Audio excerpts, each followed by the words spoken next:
Olá pessoal, bom dia! Vamos iniciar nossa quarta-feira estudando hoje sobre os centésimos. Sexta-feira da semana passada nós começamos a entender, a estudar sobre os números decimais. E hoje vai entrar os centésimos nos nossos estudos. Nós vimos até agora os décimos, né?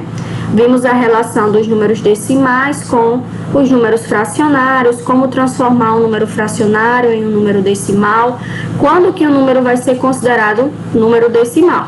Hoje nós vamos estudar a ordem dos centésimos. Você pode conferir esse conteúdo e acompanhar esse vídeo com o seu livro aberto lá na página 80. Frações e números decimais, centésimos. Observe a placa do material dourado e responda. Gente, nós já estudamos que a placa ela é composta por 100 cubinhos, né? Assim, 100 cubinhos iguais vai formar uma placa. Então, vamos responder essas perguntas bem simples sobre a placa. Em quantas partes iguais ele está dividido? 100 partes, certo? Isso aqui já é um assunto bem batido, né? Quantos cubinhos vai ter em cada objeto do material dourado? E a placa ela é composta por 100 cubinhos, vale 100. Dizemos até assim, né? Que a placa vale 100. Pinte uma das partes. E aí você vai escolher um desses cubinhos aqui e pintar, tá certo? Só o cubinho, não é a barrinha, certo? É só um cubinho desse. Que fração corresponde à parte que foi pintada? Bem, a nossa fração ela é composta por numerador e denominador.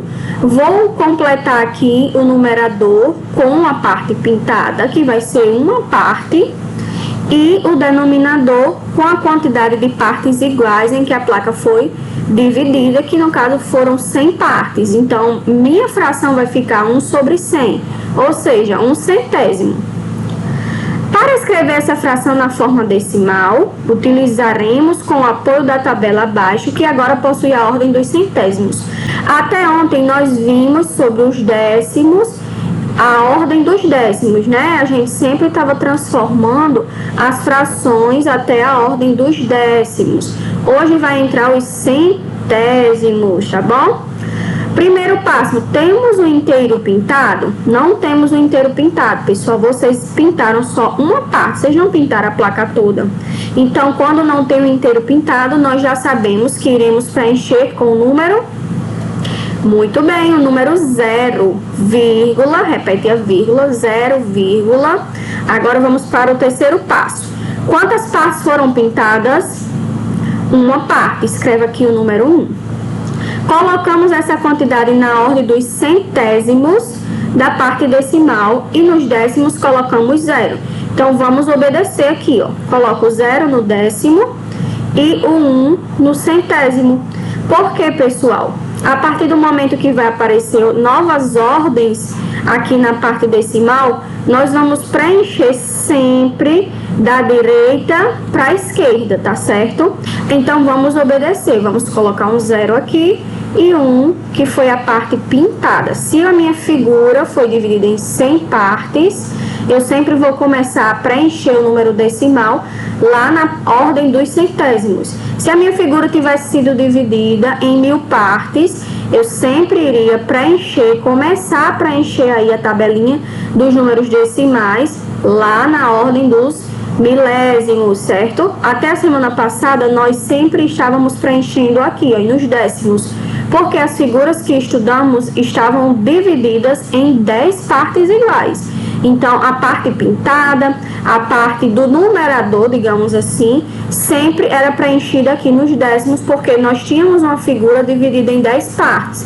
Agora que nós temos uma figura dividida em 100 partes, eu vou começar a preencher o meu numerador, a minha parte pintada, sempre vai começar a ser preenchida a partir dos centésimos, certo? Lembrando aí, sempre da direita, para a esquerda, tá bom? Começa preenchendo a parte antes da vírgula, para saber se tem inteiro ou não. Repete a vírgula e aí os números que vêm depois da vírgula, a gente vai preencher de acordo com a quantidade de partes que a figura foi dividida, que nesse caso, né, na aula de hoje, nós estamos vendo os centésimos. Então, qualquer número que eu venha começar a preencher a minha tabela vai ser a partir dos centésimos, tá certo? Um centésimo pode ser representado por uma fração ou por um número decimal. Então, um centésimo é igual a um centésimo. Nós lemos esse número aqui decimal como um centésimo, tá certo? A disposição aqui dos algarismos fica diferente do número fracionário, porque aqui está na forma decimal. Nós vimos que quando o número tem vírgula, ele não é inteiro, ele é um número quebrado, digamos assim, ele vai ficar na disposição aí, sendo classificado como número decimal, que é o caso aqui que nós estamos vendo. Representação fracionária, representação decimal. Bem facinho, pessoal, esse conteúdo. Só prestar bastante atenção nos vídeos, né? Prestar atenção se a figura está sendo dividida em 10, em 100 ou em 1000 partes. Prestar atenção se tem um inteiro na figura e a partir da vírgula, né? Depois que eu escrevo a vírgula, qual é a ordem que eu começo a preencher meu número decimal, e sempre vai ser de acordo com a quantidade de partes em que a figura está dividida, tá bom? Eu sou bem repetitiva para que vocês fixem bastante o conteúdo e fiquem aí na cabecinha de vocês todas as regrinhas, todas as explicações acerca do assunto. Qualquer dúvida, fala com a professora pelo WhatsApp e nosso vídeo finaliza aqui.